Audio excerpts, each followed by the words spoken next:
We're built for struggle, us human beings. You're not after the bubbles of bliss that Dostoevsky described in Notes from Underground. We're built to contend with the world. We're built to contend with reality. You want a challenge, and the best way that you can take on a challenge, because a challenge fortifies you. So you don't want to be secure, you want to be strong. And you get strong by taking on optimal challenges. And so you lay out your destiny in the world, and you take the slings and arrows of fate, and you make yourself stronger while you're doing so. And you might fail, and fortune might do you in, but it's your best bet. And people have extracted unbelievable successes out of catastrophic failures. And I'm not saying that in a naive way. I know perfectly well what happens to people. You're doing fine in life, and then you get cancer, and then 6 months later you're dead. And all the heroism in the world isn't going to save you at that point. But that's not the point. That's not the point. Life is bounded by mortality. But that doesn't mean that you don't get out there and contend, and you develop by contending, and you minimize the net amount of suffering in the world. And that's something, man. That's something to do. I said with Bill C-16 that I wouldn't speak the language of the radical leftists, because I don't think that language should define the game. But let's say it does. So here's the game. The world is a battleground of groups, and they're battling for power. That's it. That's the game. And some of them win, and they oppress those who don't win. So that's how we're going to view the world. Okay, now the leftists say, okay, well, here's the oppressed people. The oppressors, the patriarchal types, they should be ashamed of themselves and give up some power.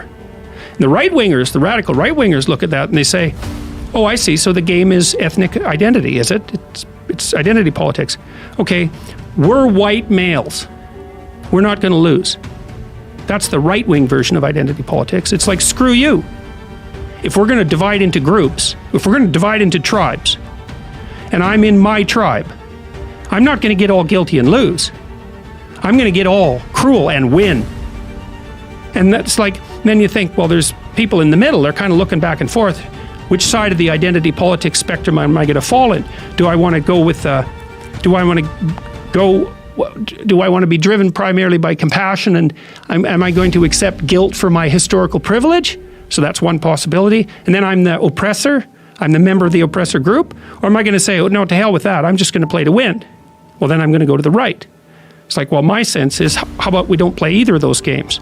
And the reason we shouldn't play them is, well, the Soviets played the left-wing game and killed who knows how many tens of millions of people. You can't even count it accurately. The estimates range from 20 to 100 million. Those are pretty big error bars. And the Maoists, maybe 100 million, certainly 60 million.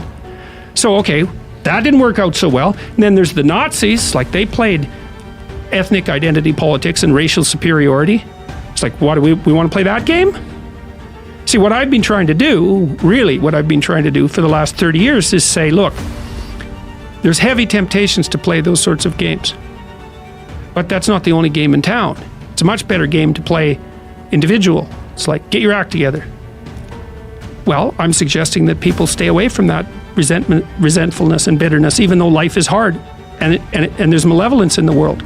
It's like, yeah, you can tell a story where everyone's a victim, because we all die, we all get sick, and things happen to us that are bitter and terrible. Betrayal, deceit, lies, people hurt us on purpose, so it's not just the tragedy of life, it's malevolence as well. Everyone's a victim. You can tell that story. The problem is, if you tell that story and you start to act it out, you make all of that worse. That's the problem. And this is why partly I got attracted to Christian imagery, at least in part, because there's an idea in Christianity that you should pick up your goddamn cross and walk up the hill. And that's dramatically, that's correct. That's the right answer. It's you've got a heavy load of suffering to bear, and a fair bit of it's going to be unjust. So what are you going to do about it? Accept it voluntarily and try to transform as a consequence. That's the right answer.